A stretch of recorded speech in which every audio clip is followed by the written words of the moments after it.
Edmonton is the capital city of Alberta, Canada. It is the second most populous provincial capital in Canada. In October 2008, an unusual event occurred in Edmonton that was like a horror movie, or rather, it was a horror movie. The Altinger Murder. Johnny Altinger was born in Edmonton to an ordinary family on April 4, 1970. He had an older brother, Gary Altinger, who was 7 years older than him. Johnny was quick-witted and had a talent for personal computers that surpassed his peers. When Johnny was 12 years old, he got his first computer, a Commodore 64. This personal computer sold about 17 million units in the 10 years after it was launched in 1982. It was the best-selling single-model computer of all time. The 64 in the model name did not mean a 64-bit processor, but 64 kilobytes of main memory. Gary recalled that when he was in college, Johnny helped him organize his study materials and papers with his computer. The whole family thought Johnny could achieve something with his technical mind, but not everyone can have a legendary life. In the following days, although Johnny had some ideas, such as using a modem to create a BBS anonymous community through the phone line, he never achieved much success. Around 1998, Johnny returned to his hometown of Edmonton and lived alone in a tidy bachelor apartment. He wore glasses and was gentle and helpful. Besides computers, he also liked paintball and motorcycles.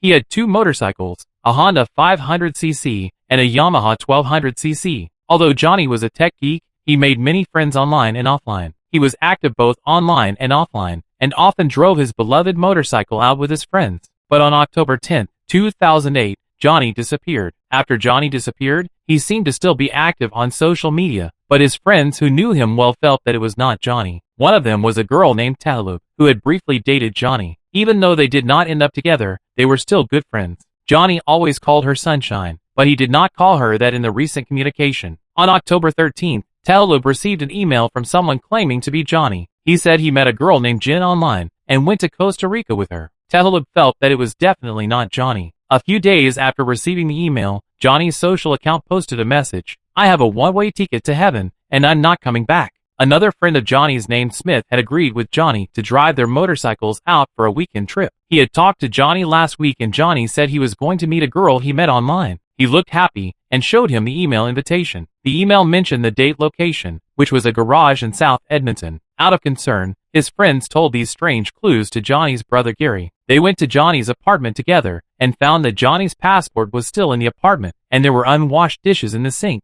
His friend noticed that Johnny's red Mazda sedan was gone, but his motorcycle was still parked in the garage and not covered up. Normally, if Johnny did not ride his motorcycle out for a long trip, he would cover it up. All these signs indicated that Johnny did not seem to go on a long trip, so they decided to call the police. Detective Bill Clark took over the case. He was an experienced veteran cop. Based on the description of Johnny's friends, he decided to go to the garage mentioned in the email and take a look. The warehouse was located in a wealthy residential area and looked nothing special. The police learned that the warehouse was being rented by a man named Mark. Mark Andrew Twitchell was born in Edmonton on July 4, 1979. He graduated from Northern Alberta Institute of Technology with a degree in radio and television arts in 2000. He married an American woman in 2001, but the marriage lasted only 3 years. Basically, he described himself as a young and promising film producer. He told the police that he rented the garage mainly for filming purposes.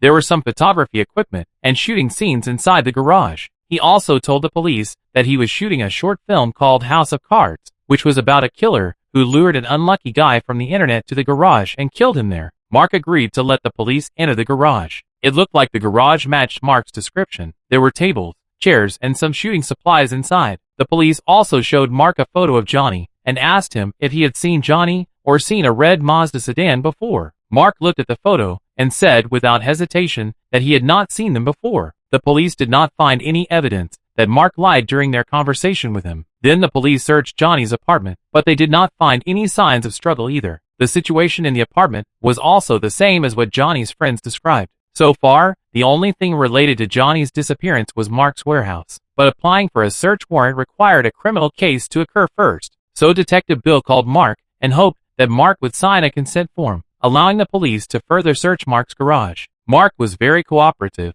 and agreed happily, but when he signed the consent form, something shocking happened. Mark told the police that he had bought a red Mazda sedan on the day Johnny disappeared. He did not say it before because he forgot. This coincidence was astonishing. Mark also became a suspect. Then Bill talked to Mark and had him sign the consent form. Mark seemed very natural. He said that on the night of October 10th, someone knocked on his car window. The person was tall with brown hair, but he did not see what he looked like because it was dark. The person told Mark that he had a red Mazda sedan for sale and only wanted 40 Canadian dollars for it. The car looked old but not bad, so Mark bought it. He paid in cash and did not have a payment voucher. A few days later, he gave the car to a friend named George. During the conversation, Mark was very confident. He must have thought he was very smart. This was very beneficial for Bill. Bill's purpose of talking to Mark was to find Mark's flaws and arrest him formally. When Bill mentioned Johnny's disappearance, Mark's mood changed a bit, and his speech speed was much slower than before. The two had a witty and brave conversation that lasted for nearly 3 hours. Mark seemed to realize something and stopped answering any questions and asked to talk to his lawyer. Obviously, the conversation could not continue. Bill had no reasonable reason to detain Mark and had to release him. Now the police were most worried that Mark would destroy the evidence.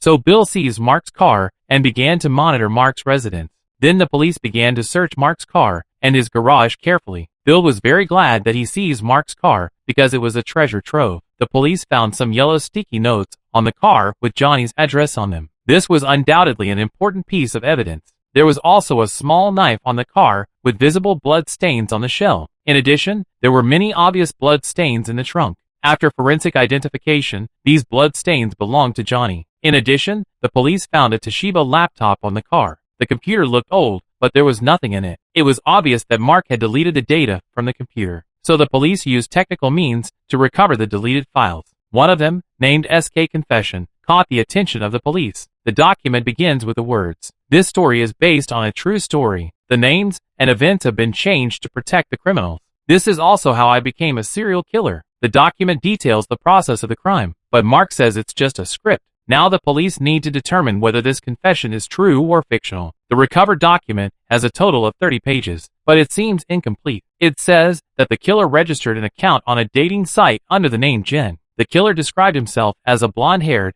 blue-eyed girl. His goal was to attract single men. One of his targets was Johnny, who had disappeared. They agreed to meet on a weekend afternoon at a garage. Johnny was very happy. He drove his red Mazda sedan and arrived early at the meeting place. He saw that the garage was half open and there was light inside, so he walked into the garage. But in the garage, Johnny saw Mark, not Jen, the blonde girl. Mark said Jen hadn't arrived yet. Johnny thought he was early and greeted Mark before leaving the garage. That evening, Johnny came back to the garage. This time, the garage had no lights on. He groped his way into the garage. This time, he was knocked down by a man wearing a strange mask with a pipe. Johnny fought back desperately, but he was no match for the masked man. Then the masked man used a prepared knife to end Johnny's life.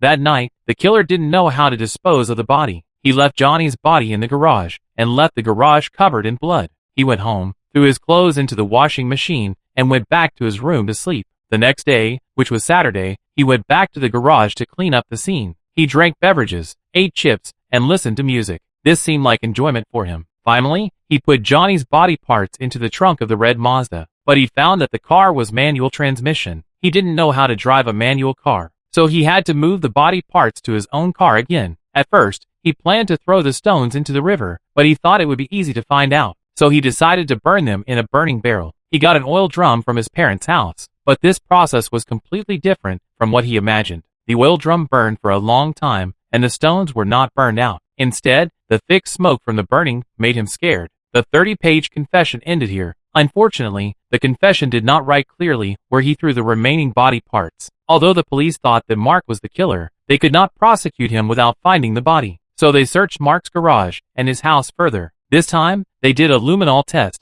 and found that there were blood spatter marks everywhere in the garage. From these marks, they could roughly determine the position and number of hits of the killer. The police initially confirmed that the murder weapon was a steel pipe with threads at one end. They also found a set of tools for dissecting animals with obvious traces of use on them. Next to the table was an oil drum with burn marks on its lower half. In addition, there were many cleaning supplies and a strange mask on the shelf in the garage. These items were all consistent with SK's confession description. Meanwhile, experts from the forensic department also restored SK's last few pages using reconstruction technology. These pages revealed that body parts were thrown into sewer system. But Edmonton's sewer system is 5,500 kilometers long, and finding body parts is like looking for a needle in a haystack. The document also mentioned another incident, but it had nothing to do with Johnny's disappearance. Despite the difficult task, police still mobilized a large number of police officers to search for Johnny's body parts in sewer system, but they never found them. Even so, police still formally charged Mark with murder and arrested him. Police showed Mark a detailed list of evidence and hoped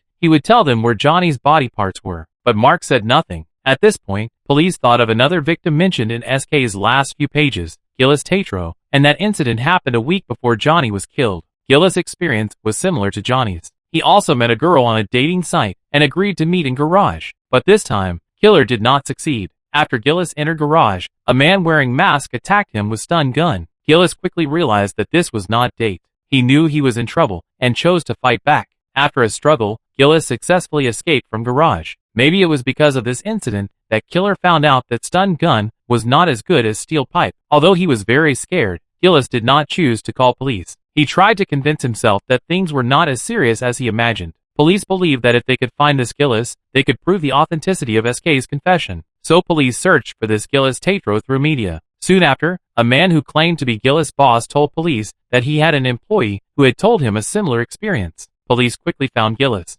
Gillis also told police his experience in detail. Gillis certainly did not know about SK's confession, but his description was surprisingly consistent with the confession. Therefore, police believed that SK's confession was not Mark's script, but a record of real events. In the following days, Bill talked to Mark several times. He told Mark that even if he remained silent, he could not escape legal sanctions. Only by telling the location of body parts would it be more beneficial for him. Time passed day by day until 2 years later. Bill received an email from Mark's lawyer. The email contained a handwritten map. The location marked on the map was where body parts were thrown. This place was not far from Mark's parents' house. Police soon found body parts. Body parts were severely decayed and incomplete, but police still extracted DNA samples and confirmed that body parts belonged to missing Johnny. In the subsequent interrogation, Mark admitted to killing Johnny and sneaking into Johnny's apartment after committing crime. He also pretended to be Johnny and kept in touch with his friends to create illusion that Johnny was still alive. And he wrote the process of the event into SK's confession. He also told police that he got inspiration for House of Cards from a fictional film and television work, Dexter. The protagonist of the film, Dexter Morgan, is a bloodstain analyst and also a serial killer, but he only kills those who cannot be punished by law.